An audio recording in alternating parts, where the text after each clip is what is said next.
This is The Speaking Show. I'm David Newman, and you're tuned in to the #1 podcast for speakers, consultants, and experts who want to speak more profitably.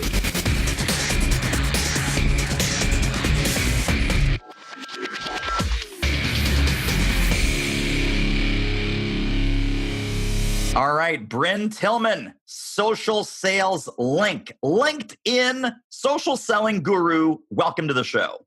Thanks, David. So happy to be here. So you have had a long and varied career, all aimed in sales, leadership, entrepreneurship. Just give us a quick backstory of your professional journey and what brought you to this point doing what you're doing today. How did Bryn Tillman 3.0 come into existence? So, I went to school for culinary arts and just wasn't my thing, although I still love to cook at home.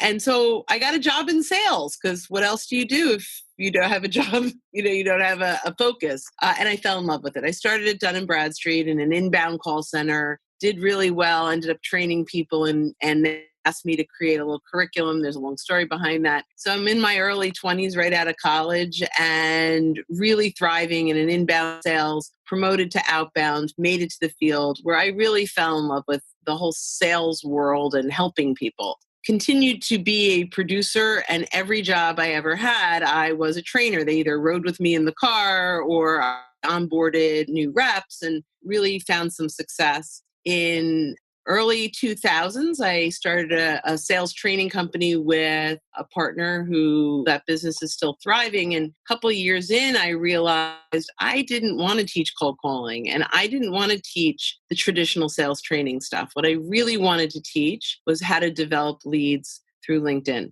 I fell in love with it. I saw the magic behind it. At the time, it was not being taught at all. It was back in 2008, and really began to teach LinkedIn solely. So, we separated, great friends. She's running a phenomenal business. And I really focused solely on leveraging LinkedIn and social selling for prospecting.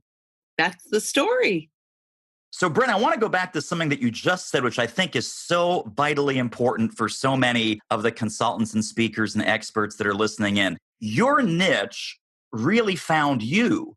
So back when you were doing the sales training 101 and sales training 201 and 301, part of what you were teaching is, well, here's how to use the phone. Here's how to use email. Here's what to do on a sales call. Here's what to do on LinkedIn. And then you're like, well, wait a second. I'm kind of liking this LinkedIn thing, right? So you started to focus more on that and get deeper into that. And I think also your clients and your students were really resonating with that LinkedIn part of the training. And is that what set the light bulb off for you? Yeah, absolutely. I mean, it was still an underutilized sales tool that answered all my prayers. I mentioned I worked at Dun & Bradstreet, and I had a moment when I was first in the field where I was sitting across from a client staring at an overflowing Rolodex, thinking if I could get my hands on that for 20 minutes, I could figure out who my client knew, ask for introductions, and I'd never have to make another cold call again. And when I found LinkedIn, I realized that was the answer to my prayers. I wished it into existence. It was really this amazing opportunity to filter and search my connections and leverage my relationships to get warm introductions in a way that no other tool allows us to do. And when I saw that magic, I realized that this was the most powerful prospecting tool available anywhere. And it's still, 10 years later, still underutilized. Very few people are leveraging LinkedIn the way that it can be. And so it's still in its infancy. Oh, well, yeah, I'm channeling our listeners, and every single one of them is drooling right now and saying, Bryn, what do we do? How do we get our hands on the Rolodex? So let's go through sort of, LinkedIn, social selling, prospecting 101. We've got a few hundred connections, maybe a few thousand, but mostly a few hundred, let's say, first-degree connections.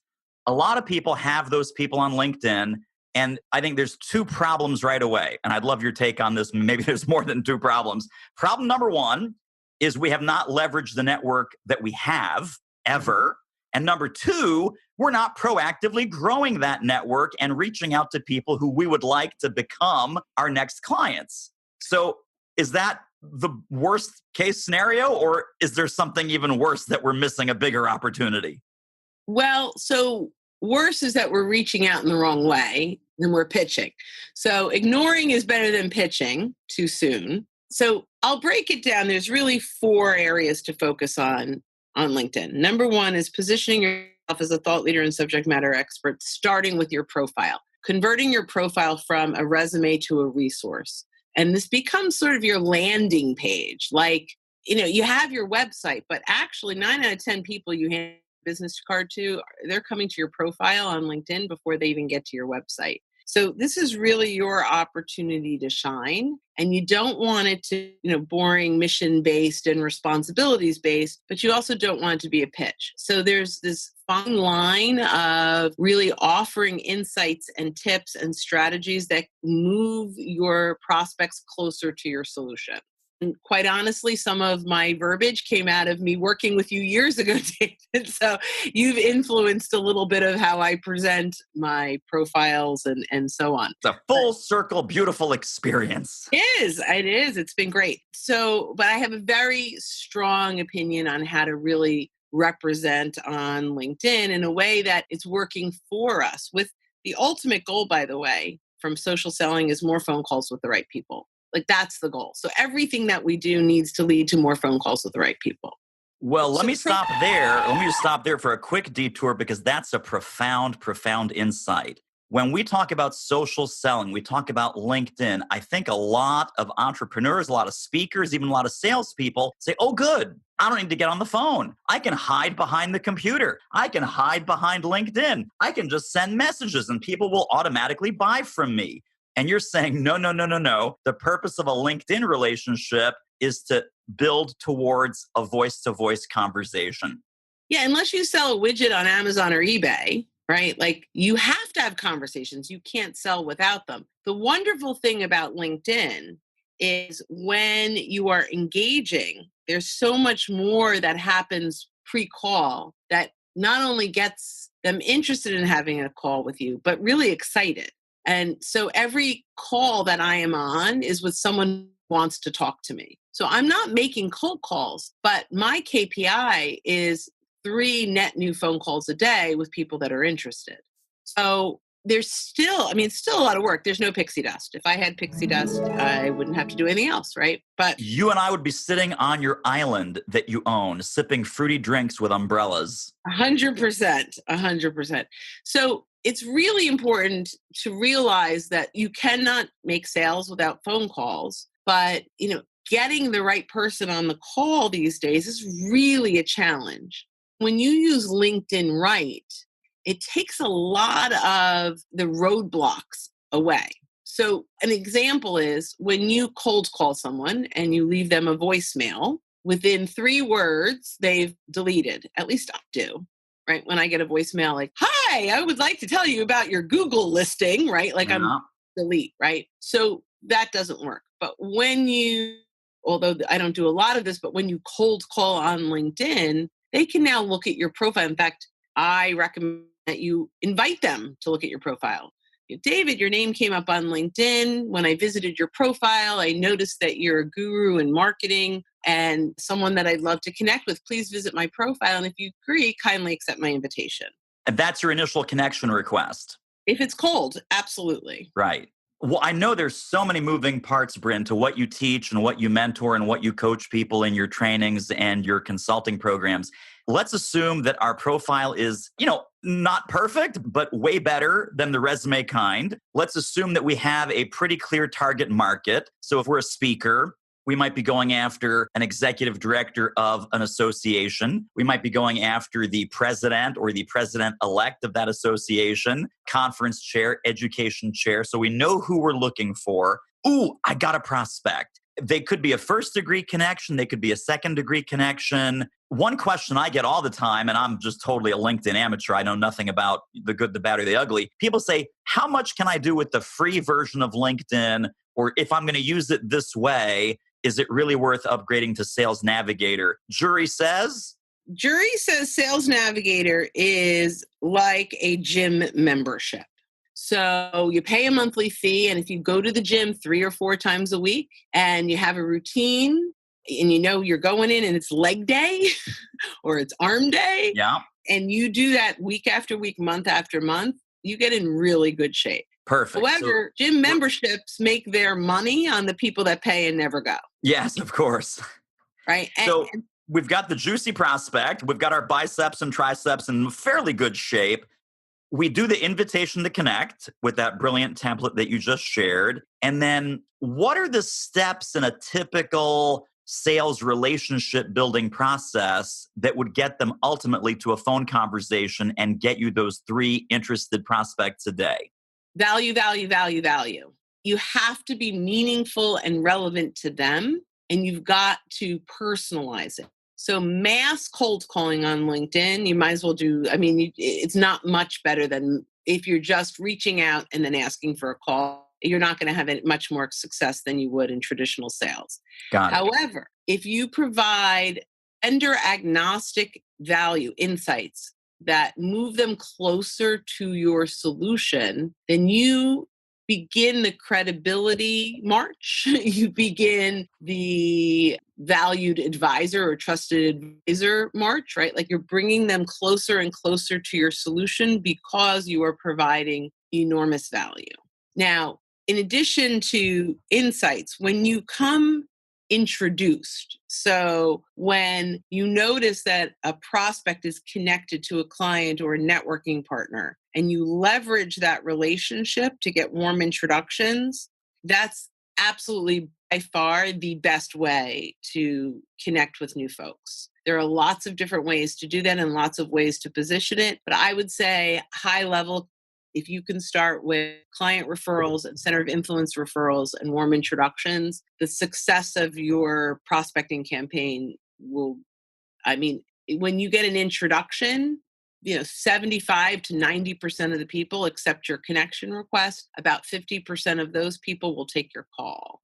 So, the numbers are huge. Now there's more work involved and there are other people involved, but when you can get into a cadence and a rhythm and a conversation with your network and you become a connector as well, it's one of the most powerful prospecting tools. So Bryn, that's a brilliant, brilliant strategy. Are we doing that on LinkedIn or are we taking that connection off LinkedIn? So for example, let's say that I'm looking through and I've got a 2nd degree connection. His name is Stu Schlackman and Stu Schlackman knows Bryn. You and I are buddies. So I would either call you or email you and say, hey, Bryn, I saw that you're connected to Stu Schlackman on LinkedIn. How well do you know him? Or is he kind of just a stone cold stranger? Or is he your best friend or somewhere in between? And you would say, oh my gosh, Stu and I are college buddies and we just had lunch last week and he's a good friend. Why do you ask? Then I would ask you offline for an introduction or a 3-way kind of email to Stu, or are we keeping everything inside the LinkedIn environment? The faster you can get to a phone call, the better you are. So, you reach back out and say, thanks very much for letting me know about, how well you know Stu. I'm trying to get in touch with him and I'm wondering if we could jump on a quick call. Maybe you could provide a little bit of insight, a little guidance, or, he's someone that I'm going to be reaching out to. And I'm wondering if, you could just give me a little background to determine whether or not it makes sense for me to connect with him.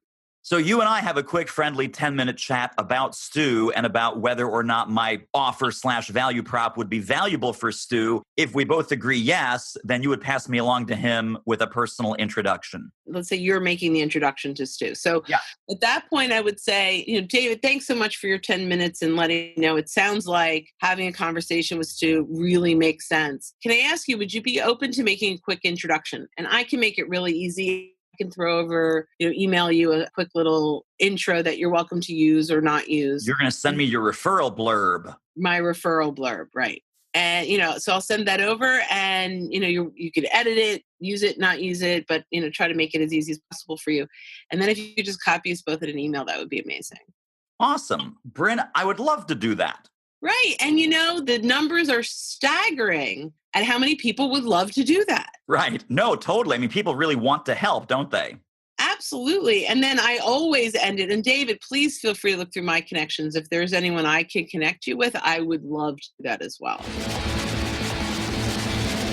What a great episode. Wowza. Tell you what, if you want to ramp up your revenue as an expert who speaks professionally, you should really check out our free online training at doitmarketing.com/webinar. So you really are using it like that initial fantasy Rolodex over on your client's desk and going, hey, let me just look through there. Let me look through there and cherry pick a couple of people that I would love to talk to. And because they're in your Rolodex, I'm sure you'd love to introduce me because I'm going to add value. You love helping me. You love also helping them, etc. There's so many different paths in doing that. So initially, if you are looking to connect with a specific company or stakeholders in a company, you can see how many shared connections you have and look at those. Or if I'm going to visit a client that's really happy, I can look through their individual connections based on the filters that I choose or the buyer persona filters that, one of these CEOs in the greater Philadelphia area or whatever that might be, right? And so I can search and filter my connections. The other thing, I can't tell you how many people are part of groups like BNI or Vistage or Latip or these referral groups that are not leveraging LinkedIn. It's amazing to me. So BNI is a perfect one where like every week they're obligated to have at least one referral. Well, a lot of times it's difficult to be out there prospecting for other people. But if you meet one-on-one with a new person every week, and then you go through one another's LinkedIn connections, you can say, "Ooh, I want to meet these 5 people." And they say, "I want to meet these 9 people." And those become the referrals for the next week. So it not only helps your colleagues in the networking world get their referrals in, their required referrals or whatever that looks like, but you get targeted introductions into people that you really want to talk to. I mean, there's so many variations of how to leverage that feature inside of LinkedIn that very few people are really using well. Right. No, absolutely. Absolutely right. Let's also talk, because I know there's so many tentacles and you're so brilliant at all of this. Next thing I want to ask you about is articles and status updates. What are some things that people do wrong, and what do you advise your clients and your students to do right? Well, the wrong thing at every level is pitch. Wrong to pitch. You will never get an opportunity on LinkedIn. You have to come from an insights value. And if you're familiar with Gary Vee's book, Jab, Jab, Jab, Right Hook. Yes. So to me, it's educate, sell, but there's like 27 jabs. And then your sell needs to not even be a sell. It's like a download. It's like additional value that you may ask their email for. Yeah. But ultimately, it's about getting engagement, no matter what it is. If you're writing original long form posts, you're writing an update, you're putting up a GIF, whatever it is, you want to lead your solution, number one. Another mistake people make outside of pitching is that they share content that does not lead to their solution. So I got hired by this person who had hired another expert, and she did not have any content. The expert said, pull the great quotes from Einstein, and put them in PowerPoint in a pretty picture and share those on LinkedIn. And she got lots of likes and comments from all the wrong people. And no one knew what it is that she did because she was sharing content that didn't lead to her solution. So on LinkedIn, and you could do that all day long on Facebook, but if you are using LinkedIn to grow your business, as little as possible, share content that's not relevant to your buyers that leads to your solution. So you want to keep that in mind. It's a fine line, but tips, strategies, concepts, ideas, and there's so many ways to do that. It's not just a blog post.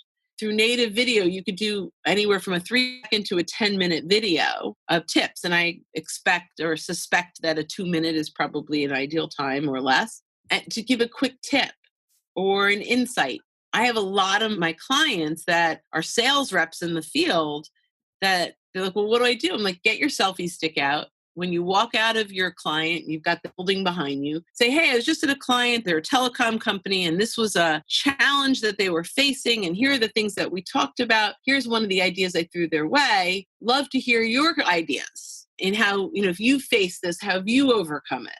Right? That's like a quick, easy video. And what you'll do is you'll now start to attract people that had that problem or are facing that problem now, right? That's just like one concept. You also want to make sure there's some text that tells them if they watch the video what they're going to get. And then you can proactively get that in the inbox of people because there are 3 little dots. You can copy URL for that share. And now you can go to like 10 people that are your prospects that are in the telecom company and say, hey, I love your thoughts in the comments. And so you can start to engage around content.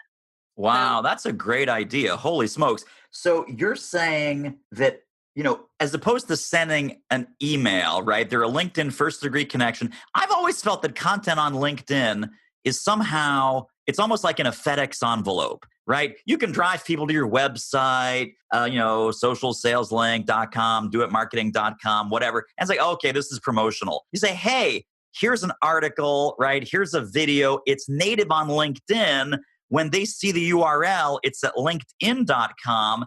That has some brand authority because it's not just on Joey Schmedlap's website, it's on LinkedIn. Yeah, and beyond that, which definitely has some weight, you can now read all the comments of other people in your industry and you're more conversational. Where even if you can have comments on a blog, on a website, people tend to do that. But they look at LinkedIn as a place where it feels natural to have a conversation. And then let's say we post that morning, right? We just left our client at 9:30. We're doing the selfie stick on the way to the car in the parking lot.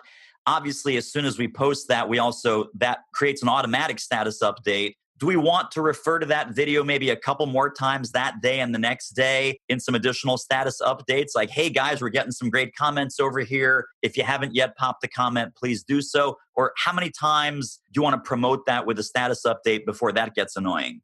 Great question. I actually, in that particular case, although I will reshare it maybe weeks later if it's evergreen, by engaging on it. So people have a comment, you like it, go back in 2 hours and now comment on it. Maybe make a comment where you're mentioning 3 other people to say, hey, love your insights, or privately send that link to 3 or 4 other people. So the more you can keep it alive through engagement, the better you are. But I wouldn't share it as another status update. Got it. So kind of socialize it privately, individually, and then bring it back to life with additional engagement throughout the next few days. Yeah, exactly. Sometimes, however, if I write a blog post and that video relates back to something I wrote in the post, I will link it inside of a blog post as well.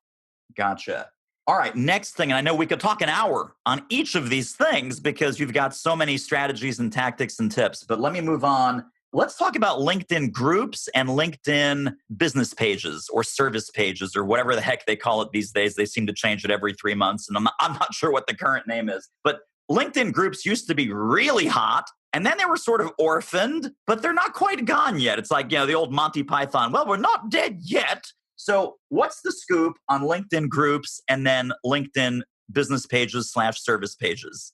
So groups, I just came back about maybe a month ago from LinkedIn in New York, where I was part of a focus group on groups. And we got to see what's coming and really got to provide some great insights as LinkedIn group owner, the LinkedIn group trainer. They were asking us what we'd like to see. So the good news is they're open. I did sign an NDA, so until they launch, I'm not allowed to say what's coming, but I know what I can say, which is right now, groups feels like a very different platform than LinkedIn, and it will be much more embedded in the daily look and feel of LinkedIn, including like the way you access them. It's very much part of this. Like if you have Sales Navigator, you're leaving the platform. Groups, you feel like it is a separate platform. You're like it will be integrated into LinkedIn better. Either if we're group owners or if we're a member of a target rich, which is profit rich, of course, we're a member of a target rich group. For example, I'm an ethics speaker or I'm a compliance speaker and I'm in the compliance executives networking group, and there's 14,000 of them. A vast majority of those folks might be a good prospect for me. I'm in that group. I shouldn't give up on that. I should keep re-engaging in that group, adding value, starting conversations, so it's not dead. Yeah, so starting conversations is going to be a lot easier. which is great. There are other features that I love that are temporarily going away because of the morphing into the new platform. They couldn't bring everything over at once. Yeah. So there are things as a group owner that I'm going to miss terribly. But as far as being a member, you will be able to search and find and engage much better. Cool. And what about the business pages, service pages? And I apologize for not having the name right. Company page. Company page. Yeah. So for prospecting, they're amazing. So what I love most about a company page is that you can search a company and your ideal stakeholders and be able to find all of the people that you want to engage inside of an account. So I love company pages from a prospect's point. From a business owner standpoint, company pages are kind of pretty ho-hum. Like there's very little that you can do. It's hard to get followers. My business is almost 5 years old. I do this for a living and I'm not sure I hit 1,000 followers yet, which is insane because I do this for a living. But, I make the connections. Getting people to follow a company page is a challenge. The real benefits of a company page is if you have a larger company and then you share a piece of content, you share a link to that, you can get lots of people engaging on a company page, and then your company is being branded on the homepage of many people. So there's some benefits to it, but generally speaking, if you're a small business, if you're a speaker, I wouldn't spend too much time on the company page. If you are content rich, if you've got video, by all means post it there and then like it yourself so it goes to your connections, news feed. But I wouldn't invest too much time or energy into building followers. Got it. Okay. Next big thing that I think you've got some really smart recommendations on, hugely overlooked by many, many folks. Let's talk about recommendations and skills, right? Those little endorsements, but mainly recommendations. So what's the because I go to people who are very, very successful and like zero LinkedIn recommendations. And you're scratching your head going, wait a minute. Or they've got 3. Mm-hmm. It's just crazy. How are we missing the boat on recommendations? What's the best way to beef that up quickly? And then what is the deal with those crazy endorsements? Yeah. So let's start with crazy endorsements because it's a fast get it over with.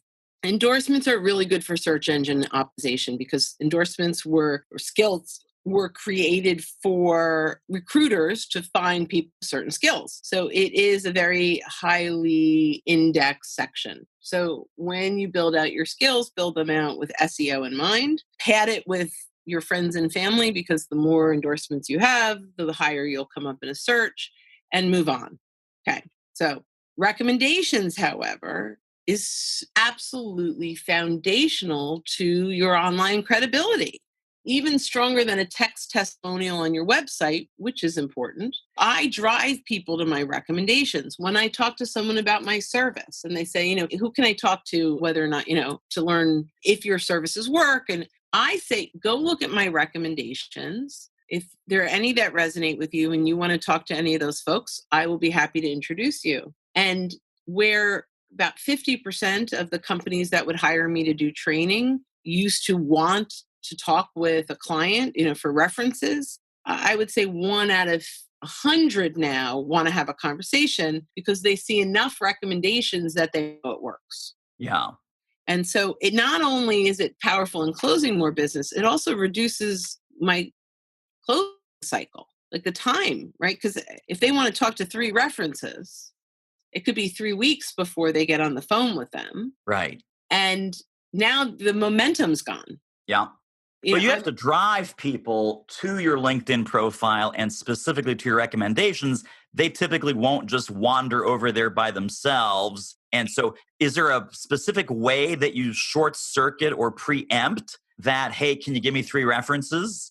Yeah. So typically, and maybe it's when they say, hey, can you give me a proposal? So in my proposal, I have a link because I have like a hyperlinked PDF proposal. I have a link that goes to my recommendations. And so I'll say, as you're vetting services, I'd love for you to see what, my clients' successes have been. Here's a link to my recommendations. So I do that, but I'll have a conversation pretty early on that, and I'll say to them, well, not early on, I would say, around that, like a proposal from you time, I'll say, great, I'm going to put that together. I'm also going to include a link to my recommendations. Many folks like to read that before, read up on vendors before they make a decision. Please feel free to go through those. If there is anyone that you want to have a conversation with, let me know and I'll reach out to them to see if they're open to a call. So I'm not saying this is in lieu. I'm actually saying, hey, you go pick who you want to talk to. But they never need to talk to them. And because it's linked to their profile, it's 100% authentic. I couldn't make that up. Right. So brings enormous value there. And is there a certain number that we should have? Like, is there a percentage? If you have 100 connections, you should have 10%. So that's 10 recommendations. You have 500 first degree connections, you should have 50 recommendations. Is there a ratio, or is it as much as possible, as soon as possible? Well, they are dated. So if you have like 20 recommendations in 4 days, that could look suspicious. Okay.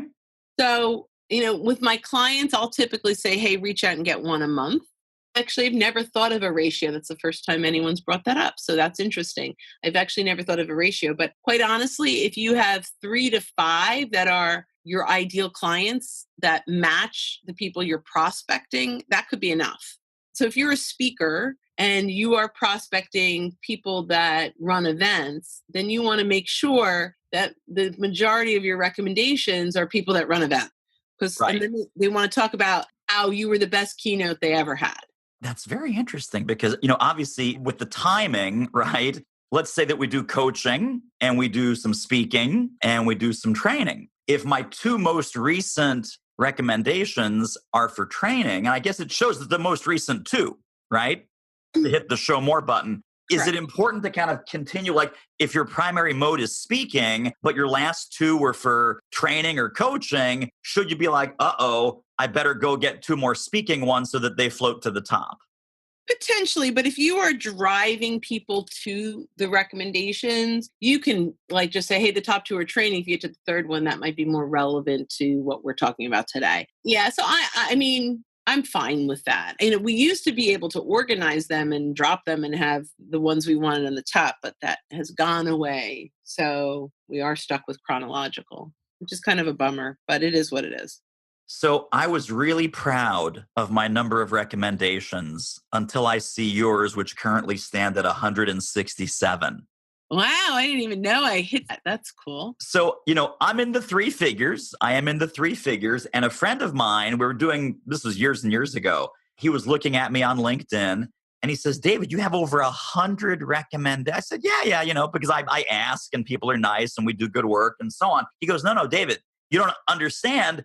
The fact that you have over 100, that just speaks loudly in and of itself. I didn't even read any of them. But the fact that it says recommendations, right, 100, 112, whatever it was at the time, he says that speaks loudly about your professional reputation. I said, yeah, I guess it does.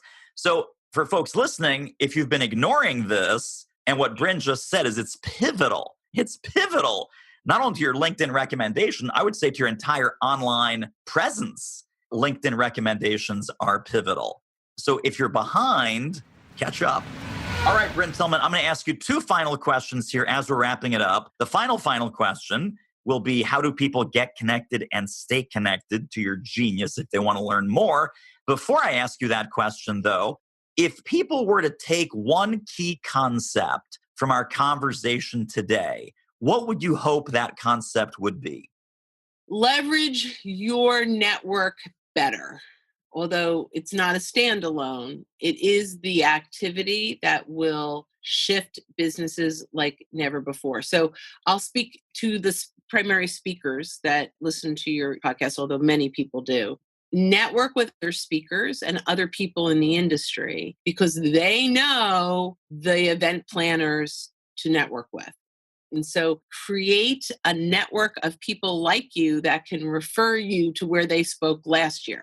And you can refer them to where you spoke last and really leverage that network. Now, they're not all going to remember. People will say to me, where did you speak? And I don't even remember. Sometimes it's a couple times a month, but I'm connected to all the people that brought me in on LinkedIn.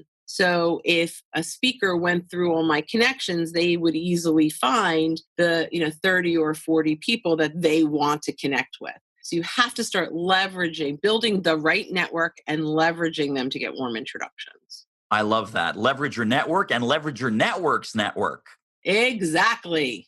All right. So I know that people are going to want to get connected and stay connected to all of your fabulous adventures and some resources that you have. Where can people go to do that?